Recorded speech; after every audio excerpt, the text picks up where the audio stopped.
Hello, my name is Mal. I've been an English teacher for more than 20 years, and I'm the creator of Tripppin.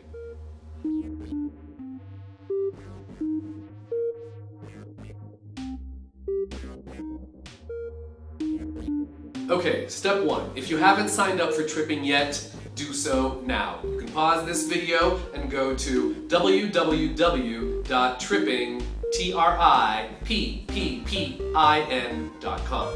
Then you can follow this step by step as we go. So once you go there, you'll have two windows open, one with Tripppin, one with me here, and we'll just,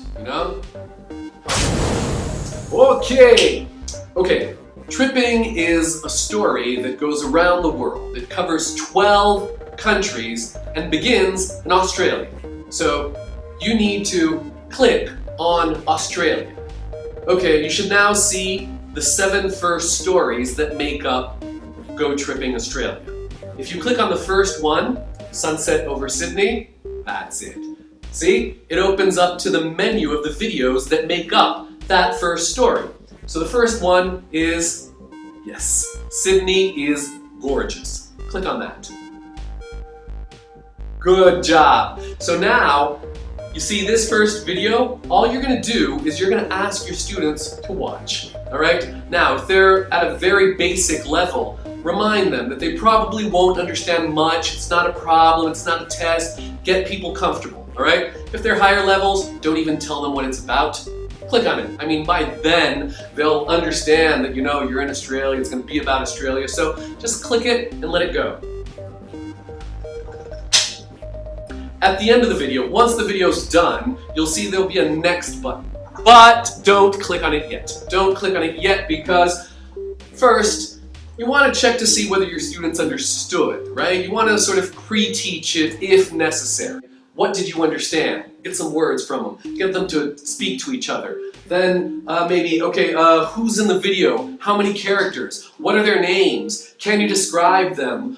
Where are they? What do they want? That sort of thing. Get them to discuss these questions. Get them to talk about it. Then they can report back to you. You can get them to write stuff. They can write it on the board. They can do peer correction. That can go on forever. And once you feel that your students are comfortable with the information, then you can click on the next button, which will take you to the exercises. There are several kinds of exercises. This is the first one. It's a listening exercise. Take a closer look at it. Okay, see the phrase at the top that says, Tripppin is a game that helps you learn English? You have to click on each of the alternatives where it says, click here to listen, in order to see which one matches the phrase above. Make sure you ask your students to read the phrase and repeat each of the alternatives that they hear. Yes! Use the information to its full potential. Use all the skills. Get your students to repeat what they hear in each of the alternatives that you click on. Get them to write it down. Get them to discuss the vocabulary. Gibberish. What's gibberish? Rubbish. Shellfish. They might not know. That leads to other things. Get them to talk about it. Come back. You decide on what the right answer is. Then make sure you click on the letter, not on the alternative again. Yeah, on the letter. Say on the letter. Good. The next exercise is basic comprehension. Who is pin? Who is trip? Such and so forth. People do mix it up. Aha!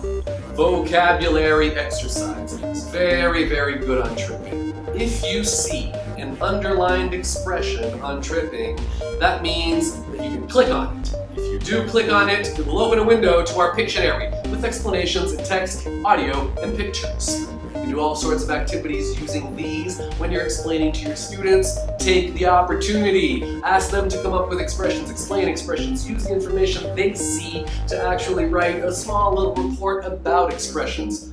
Again, a million different alternatives to use the information that you have here. Super important on Tripppin. Lifesaver buttons. If the question asks something of the students that was not either presented in the video or that they just probably wouldn't know, you'll have a lifesaver button next to the exercise. Lifesaver buttons either have hints, tips, or grammar videos to help students figure out what they need to know in order to answer the questions. This is a fill-in-the-blanks exercise with in and on, which, most English language learners have problems with.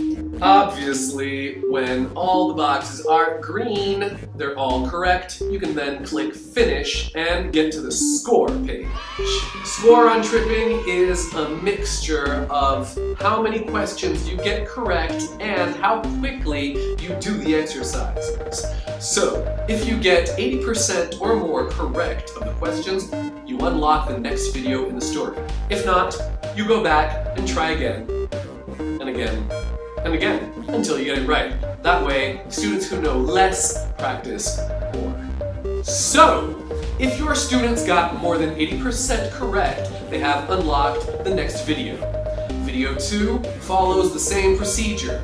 Get the students to watch it, get them to summarize it, answer the questions correctly, use all of the material to its full potential, and then summarize it again. Because the next video in the series is not just about watching and questions, it's a mission. Basically, we want each student to go to Tripp's page and write about their own hometown, using the vocabulary and the language concepts that were presented in the videos that came before. So it's actually a whole review that they do, and they write to Tripp, so then Tripp corrects it and answers back, which actually just makes your life so much easier as a teacher. So, join us for the next video where we will use the community of global language learners on Tripppin to show your students how to go even further. See you then!